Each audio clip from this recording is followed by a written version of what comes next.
around producing food because they have so much political power.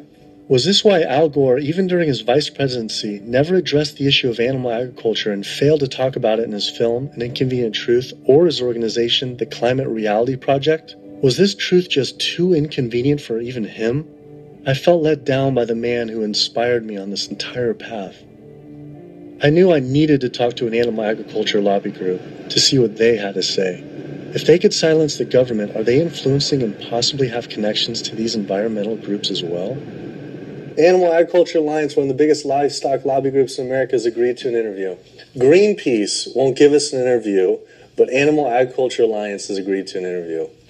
Now that is saying something. People hear the word GMOs, and that's a really scary term. And again, I think agriculture has kind of struggled to explain what that means. But in reality, what we've done is to use technology to make advancements in how we raise crops and how we raise animals. We're not going to feed the world, going back to how it was 100 years ago where all the animals were, pasture fed. We didn't just move animals inside and just implement these large vertically integrated systems because of sustainability. It certainly reduces the environmental impact while improving animal well-being and food safety. So they're saying that animals like it just as much being inside, say the chickens and the cows like being just as much inside as pasture grass-fed? In a lot of cases, it's been a significant improvement in their well-being, just in terms of the amount of care they can get, individualized care. Does the meat and dairy industry ever support or donate to environmental nonprofits? I don't know that I would want to comment on that. Yeah, I don't. I don't know. I don't know that we would know what they donate to or don't donate to. Does meat and dairy industry ever support or donate to, say, Greenpeace? Again, I don't know that I would feel comfortable. Hey, sorry we didn't get back to you earlier. I have some bad news. Unfortunately, we are no longer able to fund your film project. We had a meeting, and due to the growing controversial subject matter, we have some concerns and have to pull out. Why was this subject so controversial? The first person I could think to speak with was Howard Lyman, who had been sued by cattlemen for simply speaking the truth about animal agriculture on the Oprah Winfrey Show. I was born on the largest dairy farm in the state of Montana in 1938. Grew up my entire life on a livestock farm. Went to Montana State University, got a degree in agriculture.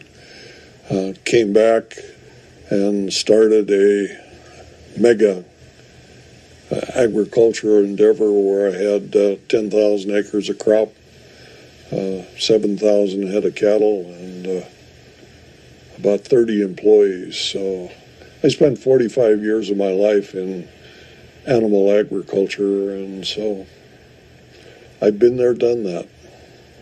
When I was on the Oprah show, we had the food disparagement law. Now, the food disparagement law, in my opinion, was unconstitutional, but what it basically said, that it was against the law to say something you knew to be false about a perishable commodity. I didn't say anything on the Oprah show I thought to be false. I went there and told the truth. Now, it took 5 years and hundreds of thousands of dollars to end up extricating myself from the suits from the cattle industry. But if I was to go on the Oprah show today, say exactly the same thing today that I said back then, I would be guilty. And for me, when they were talking about the food disparagement law, it was the fact of whether I told the truth or not. You can go today and tell the truth, and you will be guilty.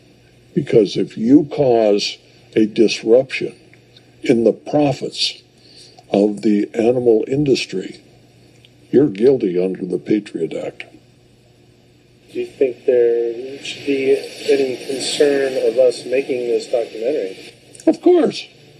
If you don't realize right now that you're putting your neck on the chopping block, you know, you better take that camera and throw it away.